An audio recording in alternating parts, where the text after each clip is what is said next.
Oh, hey there, adventurers. Are you tired of your die exploding? Are you making a mini meltdown every time he rolls? Well, worry no longer, because I have just the device for you. Introducing the Roller 5000 Ultra Turbo.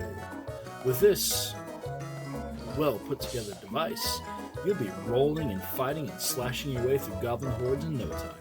And this model, unlike our previous models, doesn't explode. That's been fixed and it's been settled in a court of law. Don't sue us. God, for the love of all, just stop calling us about it, okay? Like, listen, we're sorry. Call now for a limited time offer where you buy one for the price of two and get one for free. Thought I'd have a little bit of fun with that intro. So yeah, today we're going to be making a dice roller. Now, we made an OLED here in this video, so go ahead and check that out if you know how to set up the OLED, although we will cover that briefly in this video. So here's what it does. We press our red button and we get a D20. We press our blue button and we get a D12. Oh, look at that, 12. And we press our white button and we get a D10.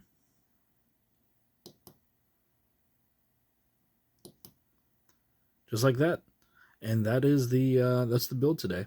Now, the hardware side of things, it's pretty simple to set up. It's kind of messy, but it's okay. The software side and the programming and converting the images to bitmaps, that's where things get a little hairy. But hey, let's get started. Okay, to start off with, we're going to need our Arduino, some buttons, a couple of resistors, some jumper cables, a breadboard, and our OLED display. Alright, I'm going to start by just putting our buttons on the breadboard. Now I'm using these buttons that come with the removable caps. They make a nice little clicky sound. However, they can be a pain in the butt to secure, so just be having that in the back of your mind. So I'm using red, white, and blue buttons. So I'm just going to use that to help me differentiate the color. And they have a nice snap. There we go. Make sure they're level, because sometimes one side will go in more than the other. Let's see if we can turn it around. Like right here.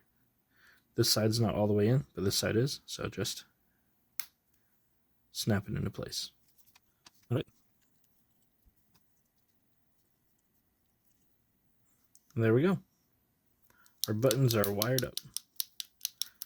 The perfect fidget toy for the electronics guy in your life. All right, now we're going to take our resistors and we're going to wire them to the ground. So this leg is going to go right here. So it's in line with the leg of the button. And we're going to move that to the negative side, boop, or to the ground, if you will, like so. And we're going to do that for the other two buttons. So now they are grounded. I wonder what they did. Let's see if we can get this one a little bit more in line. There we go. All right, so that part's done. Let's go ahead and go to the next part. All right, so now we're going to wire our buttons to the positive. So let's go ahead and do that. We're going to connect one cable right here. It's in line with the leg of the red button. We're going to take it over to the positive. And I just realized I'd put this resistor and then positive over here. So let's go ahead and fix that while we're here. There we go. That's a happy button. All right. Do the same thing for the blue. There we go. Just like that. And that's majority of the hardware done. Now the OLED we're using is an I2C 1.3-inch OLED. And it looks like this. Has 4 pins on the back, hence the I2C protocol. Or as you see right here, IIC. It's sometimes called I2C or I2C. I prefer I2C. So this is a 1.3-inch OLED. I believe it's blue. So to connect this, I'm going to be using some female to male jumper cables. Right. I have one end split into two branches, and then the other end I've tried to keep together because I'm just going to line them up like this and just slot them on. like that. Easy peasy. Okay, so the white wire is my live wire, and the black wire is my ground. So I'm just going to plug these into my breadboard like this. There we go. Because we're going to route power from the Arduino to the breadboard. Speaking of the Arduino, here it is. So for this build, we're going to be utilizing the digital pins 13 through, I believe, 11. And then we're also going to be using the analog 4 and analog 5 pins, as well as the ground and the 5 volt. So let's go ahead and do our OLED first. It's going to be real simple. I have 4 ports across the top. The SCK, that's our clock, and the SDA, that's our data stream. I'm going to plug the SDA into analog 4 and the SCK into analog 5. Just like that.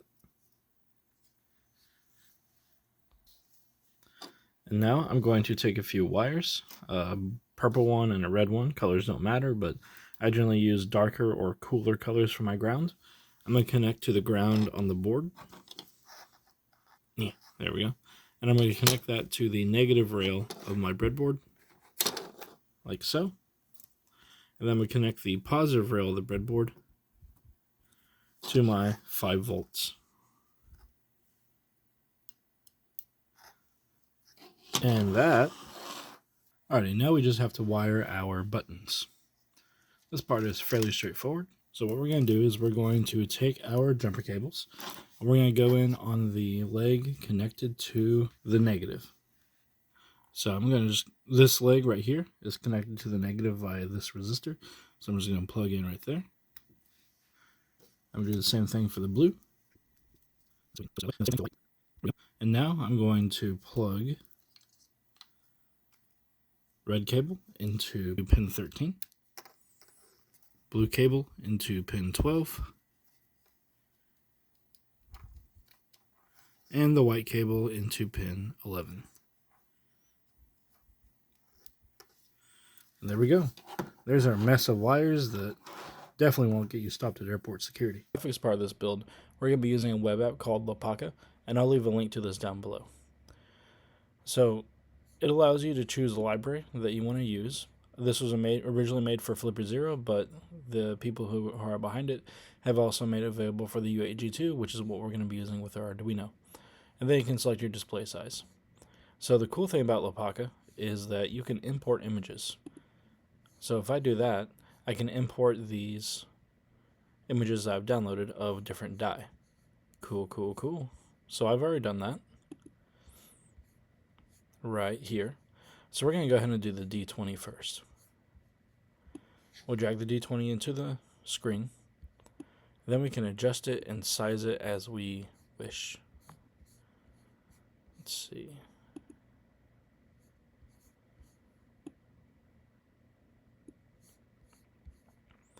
I like to declare it as progmin. It makes it a little bit easier for the Arduino to read. We're going to remove the blank padding so that it's just this. Now I want to make sure that my die number can fit in there. So up here on the tool menu, I have different things I can select. I can paint, I can add strings, rectangles, ellipses, lines, all the jazz. So I'm just going to add a string. And I'm going to just type over here 20. Okay, so that's going to go right in the middle. And over here on the right side, I can change the font size so that it's legible for me. There we go. All right. Now the cool thing about Lapaka is that it generates code for you. It generates your bitmap image, and then it gives you all the code you need in order to set up the OLED device and have it run all this. So we'll come back to this. For now, let's go ahead and go to our Arduino editor. There's one thing we need to check before we begin. Let's go over to our libraries, and we're going to look for U8G2. And it should pop up U8G2 by Oliver. If you have the little install button, like it shows down here, go ahead and click install. If you have the remove button, don't remove. This is the library that we're going to use. So at the top of our code, we're going to press enter a few times to make some room for our pre-code, if you will. And we're going to include two libraries to begin with. So we're going to use the keyword hashtag include. And the first library is going to be the u8g2lib.h. And then the second one is going to be string.h. All right. Then for this next line, I'm going to speed this up a bit, but basically what we're telling the program is what library we're using, what kind of hardware we're using, what the size of the OLED is, if it has a proper manufacturer, how much memory we want to access, and what kind of hardware protocol it's using. So I'll speed this part up a bit.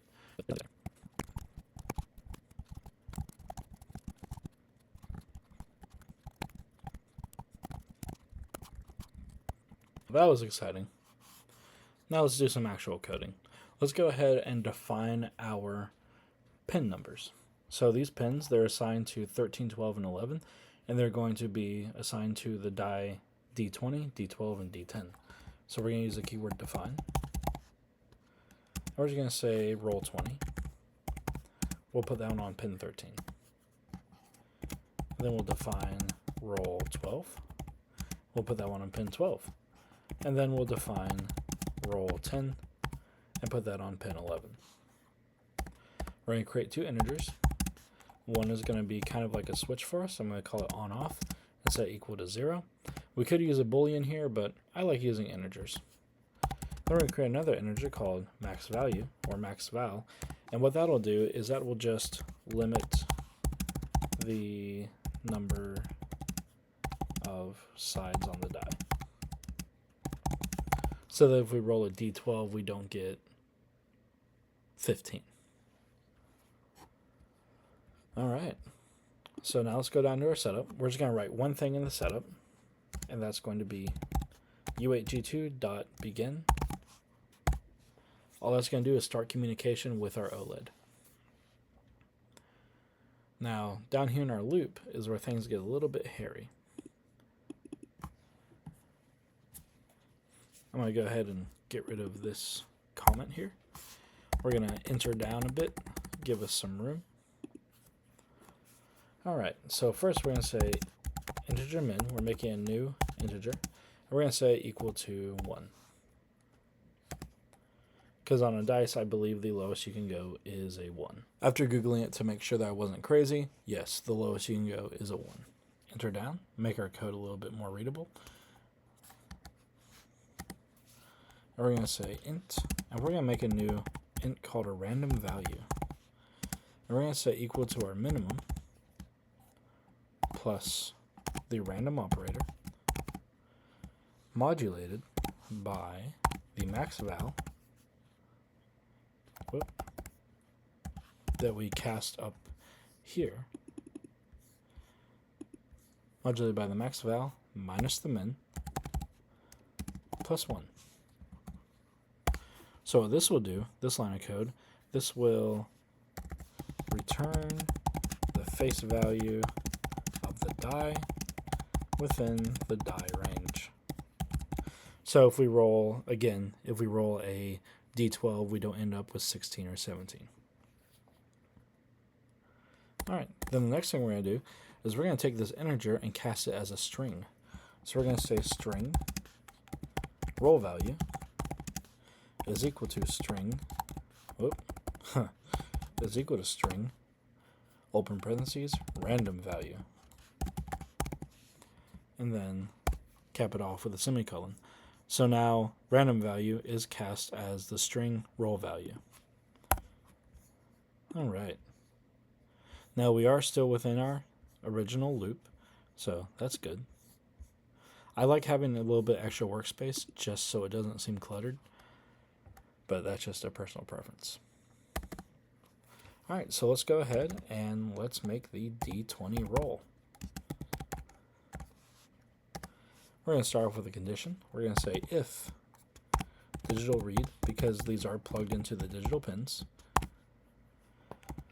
the digital read of roll 20, which is on pin 13, is high, and on off our little weird numerical switch. If that's on 0, we're going to set the max val to 20. And then we're going to do a little bit more condition, because if I get a 1, I don't want it to appear just as a 1. I want it to appear how it appears on a die, where it's like a 0, 1 or 0, 2 or 0, 3. At least that's how it appears on some of my favorite die. So I'm going to use that method. So I'm going to say if random value is less than 10.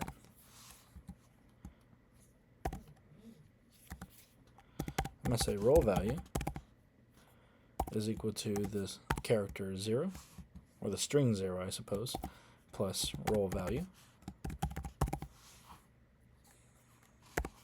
So this is going to add a 0 to the front. So we can just say turns 1 into 0, 1, etc. All right. So we're going to go to the end of this condition, and we're going to say else. We're just going to cast roll value as roll value. Programming. All right. So now we're still inside the main if statement, where roll 20 is high and on off is set to 0. We're going to go back to our Lapaka code, and we'll see that we have our D20 in the middle of the screen along with the text. And if we click on the code tab, it gives us the code. So we're just going to copy this code and bring it over to our IDE. So between the closing bracket of your nested if statement and the closing bracket of your main if statement, we're just going to press Control V, and it will give us this. Oof. So first things first, line 34 is a big boy. We need to highlight this whole thing. We're going to cut it, and we're going to move it to the top of our code on line 5. Press Enter a few times. I'm going to change this name where it says static constant unsigned character image D20 bits. I'm just going to change that to D20, if it lets me. There we go. So the name of this is just D20. And down here on the draw X bitmap, I'm just going to say D20. Okay, so what's happening here? First of all, we clear the buffer, so if there's anything in the memory, we just remove it. We set a font for the OLED. We set the bitmap mode for the OLED. We set the draw color, which I don't believe really affects it too much because it's a singular color OLED. Then we have our bitmap data. This tells it where to draw it, what the name of it is, draw color again, and then we set the font. Then we draw a string, which will be our 20. We're going to replace that here in a bit. And then we send this to memory. So this line sends to the screen. All right. But instead of writing 20, is going to write roll value. Cool. And that is the code.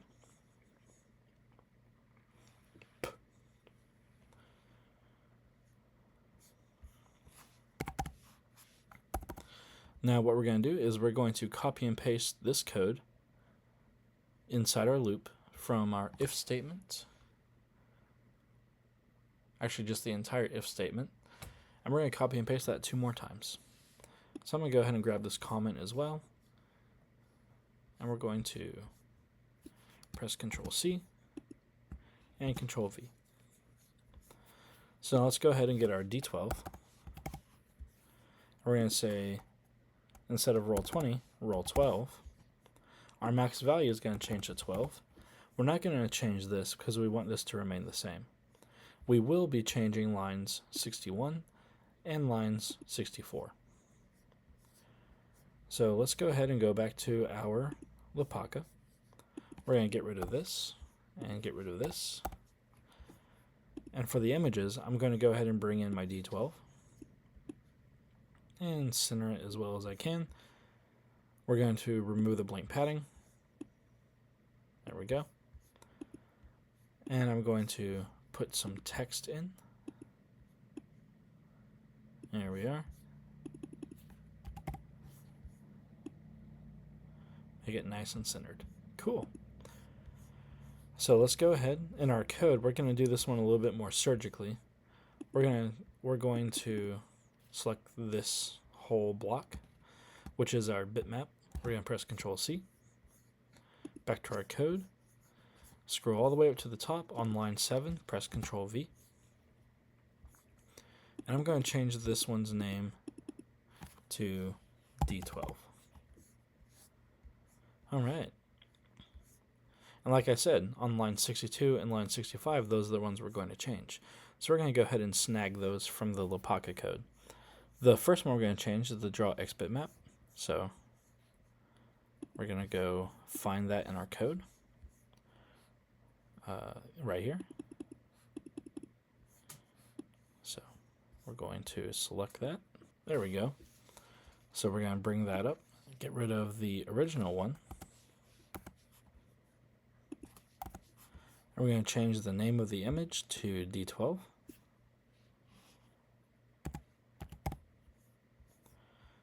And then for line 65, we're just going to grab 58 and 33. So I'm looking at these numbers right here, 58 and 33. So I'm going to go back to our code and change this to 58.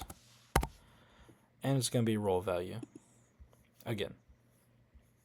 And that's it for the D12. One more time for the D10. Let's go ahead and copy this. Control C, enter down, Control V, change this guy to D10, this guy to roll 10. Max value will be 10. We're going to go back to Lopaka, get rid of this, drag in our D10, and center it as we like. I like that. Go to our code, grab the bitmap, Control C. Then we're going to go up here, put in a few lines, Control V. And I'm going to change this to D10. And then inside of our D10 roll, I'm going to change this to D10. And we're going to grab the 3 numbers, or 4 numbers, for the draw bitmap from our Lopaka code, which are 36, 4, 56, 64. Let's see if we can copy those. There we go. And then the 5833, I believe, may be the same. Let's see, 5833, yeah, same code. So with that, now the keen-eyed among you may have noticed I left off an else condition. That was not on purpose. That's because I'm stupid. So at the end of our D20 roll here on line 51, this is the first if statement. We're going to write else. And then we're going to say, this is going to be if the button's not pressed. So we're going to go ahead and copy the U8G2. Because I hate writing U8G2, so we're just going to copy it. First of all, if the button's not clear, we're going to clear the buffer. I'm sorry, the button's not pressed, we're going to clear the buffer. And then we're going to set our font. We could just probably copy this from right here. There we go.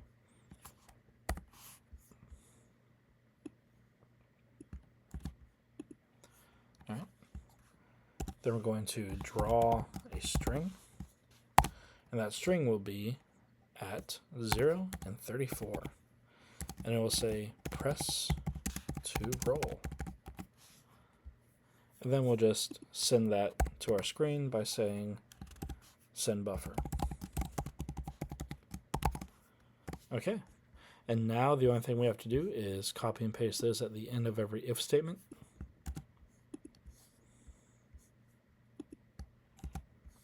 Like so. And we have our code that is up and running and working. Now, I am recording this on a Mac, but I'm going to compile this on my Windows machine and show you guys a live demo. I like using my Mac because it's easier to record on, and it's just nicer to type on. So, that is the code part. I will leave the link to this, and I just noticed an error. Whew. There we go. I2C, not 1-2C. Okay, so I'll leave a link to a GitHub repository with the code and the images here so that you can try it out. And I'll also leave the video that inspired this video down below. It's a really cool video. I think you guys should check it out. In fact, I'll link it here in the top right as well. All right, I'll see you back in the real world. All right, now that we press it, we see that, oh, nat 20, look at that. And that was our D20. Let's press it again. Make sure it wasn't a fluke. There we go. I like the code that added the 0 in front of the numbers. Let's see if we can get a little bit more in focus. There we are. And then we have D17. Well, ooh, that's a problem, isn't it? We got a 17 on that. We'll have to troubleshoot that. Let's see if that happens again.